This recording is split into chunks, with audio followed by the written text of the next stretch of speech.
Hello my creative critters and welcome to Sketching with Sarah. I'm Sarah and today I'm very excited because I am unboxing Jazza's Pro Artist Series Illustrator collection. If you don't know, Jazza is an art creator here on YouTube and he makes such entertaining and creative videos, but he's also just super talented in the artwork that he creates. And I'll have a link to his channels in the description box below because if you found my video but aren't subscribed to him somehow, that's illegal, so please go check out his channel and you can thank me later. I'll also link some other videos of other creators on YouTube who have also done an unboxing of this collection if you want to check those out as well and see what they think. But anyway, since I did something I call Sketchmas, where I do a sketch every day from December 1st until Christmas. December's uploads here were kind of filled for me since I upload on Fridays, but I was blessed to get Jazza's new art box for Christmas, and ever since I've been so excited to open it and play with all of the supplies that are included. As soon as Jazza released his video announcing the pre-orders and said that this is a limited run, I immediately went to go buy it, but since it was November, my dad was like, "Sarah, your birthday is coming up, you aren't allowed to buy stuff for yourself,"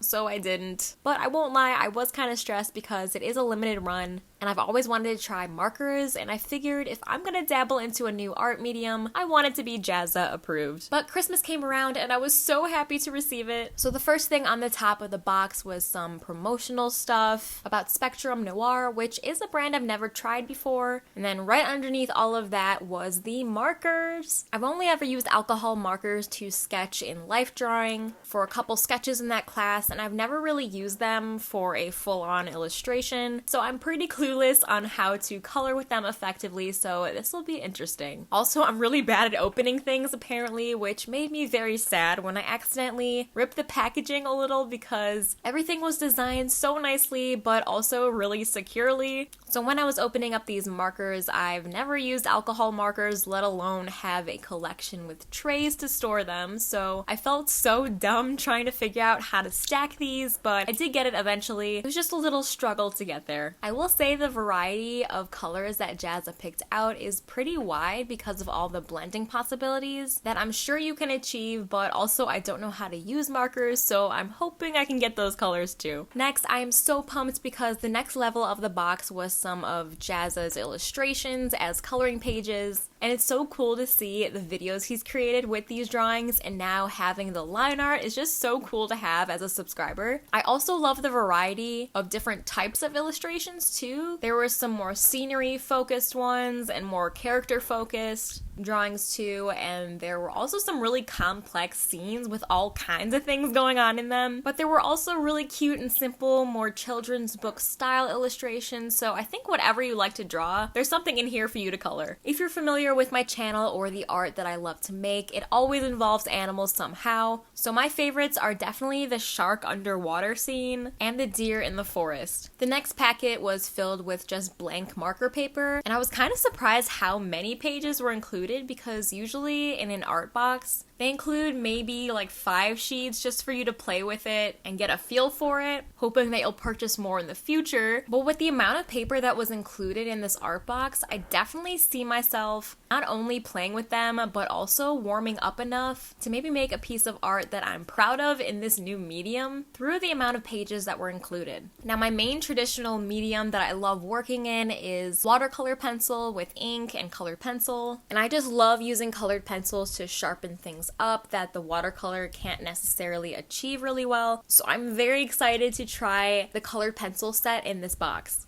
At first I was like, oh cool, this colored pencil tin has hinges so that it's easy to open and close. That's really cool, but then I realized that in my small workspace, I think I prefer being able to stack or even remove the lid to maximize my workspace and still have them displayed for easy access, so it was a little awkward to work with at first, but I did make it work in the end. Next up, I think, is the part of the box that I was the most excited about, and that is the ink pens, especially the brush tip pen, because after seeing Jazza rave on and on about it, and because I've been on the lookout for a really good brush pen since I use them a lot, I was very excited to see that one that Jazza approves is in this art box. The ink brush pens that I use, eventually they just get frayed at the tip of it and lose that fine detail and control because the tip gets kind of fuzzy and it's harder to get those crisp, tiny lines that you want sometimes. So like I said, when I saw Jazza demoing this brush pen, I was like, if I get this box and I hate everything else, at least I'll have a new brush pen to play with. Then there were 2 standard pencils in HB and 2B,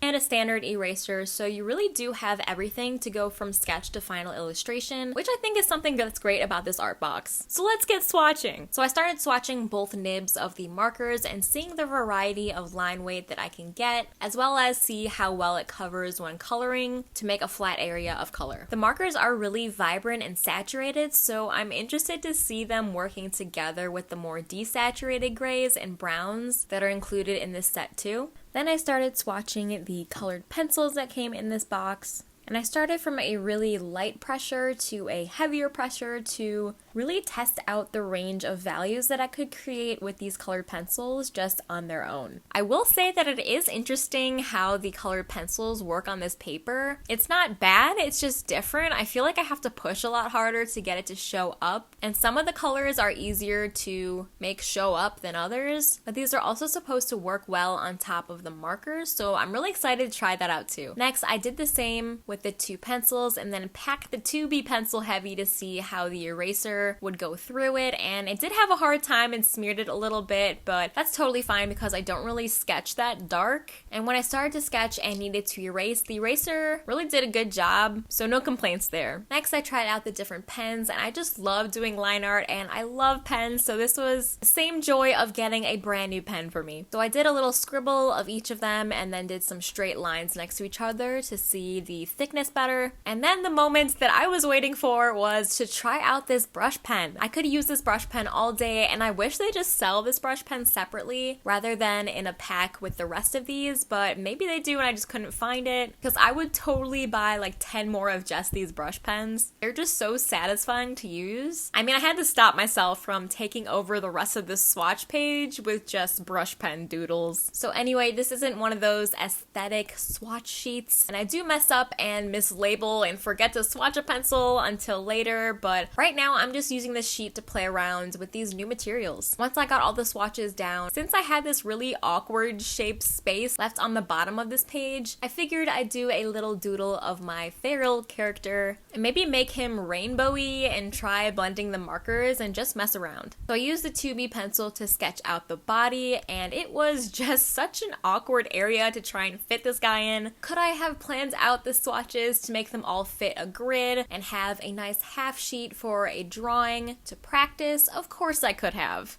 I didn't though, because I was just too excited to try everything out, and however the swatches ended up on the page is how they ended up. I might make another more aesthetic swatch card, but I'm just honestly not bothered enough right now. Once I sketched out the feral critter, I chose a pretty fine liner and just decided to start light with the line art just so that I can erase the pencil and work with the markers without the pencil smearing into everything, but still have that base drawing there to work with.